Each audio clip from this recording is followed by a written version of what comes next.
ചിരിക്കാതെ പപ്പ, ഇത് കണ്ടോ? 1001 പാചക വിധികൾ. ഭക്ഷണം ഉണ്ടാക്കുന്ന കാര്യം ഞങ്ങളേറ്റു. നമുക്ക് ബിരിയാണി വെച്ചാലോ?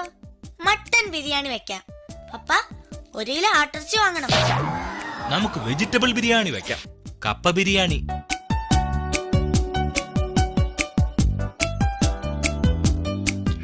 എടാ, വെജിറ്റബിൾ ബിരിയാണി വെച്ചാലേ പട്ടി പോലും തിന്നുകയല്ല. മട്ടൻ ബിരിയാണി ആകുമ്പം അവസാനം പട്ടിയെങ്കിലും തിന്നും. അത് ശരിയാ. അപ്പൊ സമയമാവുമ്പോ നീ വന്നേക്കണം കേട്ടോ. പപ്പ, ഇവിടെ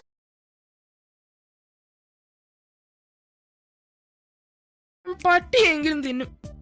അത് ശരിയാ. അപ്പൊ സമയമാവുമ്പോ നീ വന്നേക്കണം കേട്ടോ.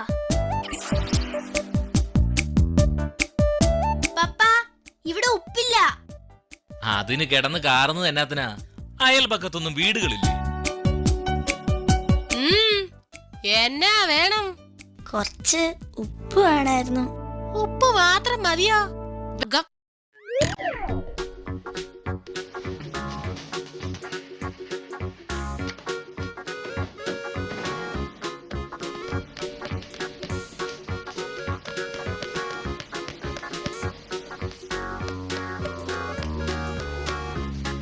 എന്തായാലും വന്ന സ്ഥിതിക്ക് ഈ സിനിമ കൂടി കണ്ടേച്ചു പോവാ. അതായത് മനസ്സാന്നിധ്യം, അതാണ് ഏതൊരു പൗരനും വേണ്ടത്. മുങ്ങാൻ പോണവന്റെ കയ്യിലെ കച്ചിത്തുരുമ്പെന്ന് നമ്മളെല്ലാം ഒരുപാട് പറഞ്ഞു കളയാറുള്ളതാണ്. ആ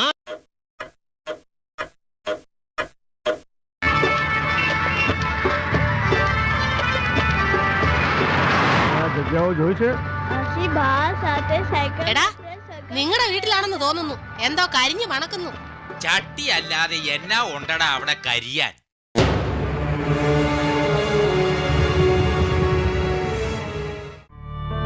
പപ്പ, വിഷമിക്കണ്ട. ഇങ്ങനെയുള്ള സമയത്ത് എന്ത് ചെയ്യണമെന്ന് ഈ പുസ്തകത്തിൽ എഴുതിയിട്ടുണ്ട്.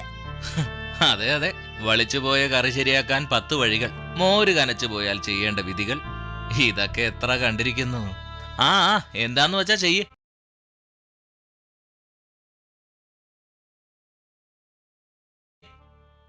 ഹായ്, നല്ല സുന്ദരം ബിരിയാണി. നീ ഇത് എങ്ങനെ